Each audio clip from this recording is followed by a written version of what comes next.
Oui, ils me connaissent, oui, oui, tout le monde me connaît. Oui. Tout le monde vous connaît. Je ne peux pas aller me promener à Albi ou à Calmont. Bonjour, le distillateur, ça va?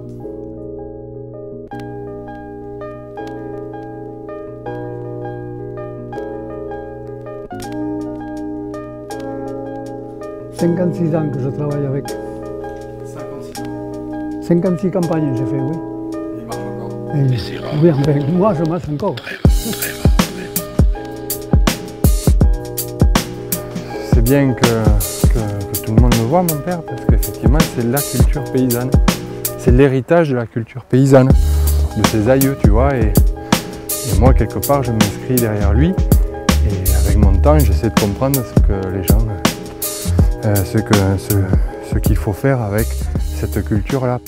Il faut des petits gars comme moi pour comprendre en fait ce qui s'est passé avant, pour les interpréter dans un monde un peu contemporain, mais dans le sens où on touche quelques leviers à la qualité pour aller dans le sens du goût, de la qualité. Mais c'est l'héritage de cette culture paysanne. Non, c'est qu'il y a une évolution, il y a moins de privilèges dans les campagnes, il y a moins de gens qui font de l'alcool. Alors on est obligé de grouper. Je ne peux pas me déplacer avec un appareil comme ça, chaque 2 jours dans un village, puis repartir le lendemain dans un autre.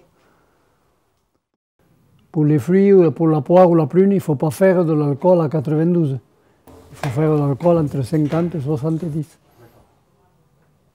Voilà, et l'alcool coule là, on met le...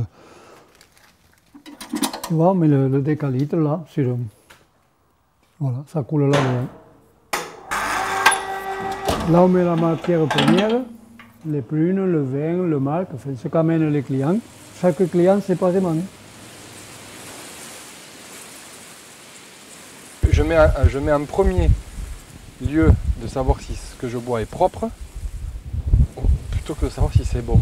Ouais. Parce qu'à manger quelque chose qui soit bon, gustativement ou démonstratif, etc., qu'est-ce que c'est que le bon? Par extension, c'est le vin de domaine qui sont des fois très démonstratifs, mais qui sont en fait, pour moi, mal faits. Voilà, je fais avec ce qu'il est possible de faire et j'apprends au fur et à mesure. Je construis, ça fait 17 ans que je suis installé, mais bon, on construit quelque chose d'identitaire. Tiens, il y a des coins si tu veux y mettre un petit coup d'image.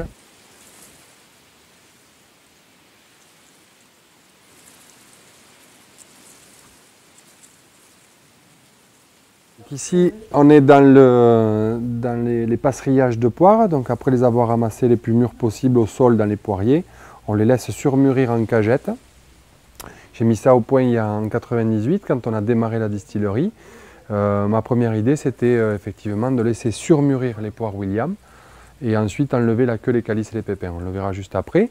Donc en fait, en 99, sur le premier millésime, au culot, j'ai appelé en fait la Tour d'Argent et le Grand Véfour pour avoir un rendez-vous avec eux et me calibrer avec les sommeliers.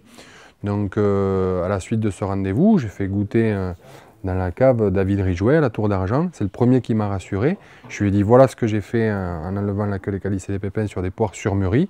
Qu'est-ce que vous en pensez? Comment est-ce que je peux progresser pour m'améliorer? Et là il m'a dit ben, change rien, envoie 12 bouteilles.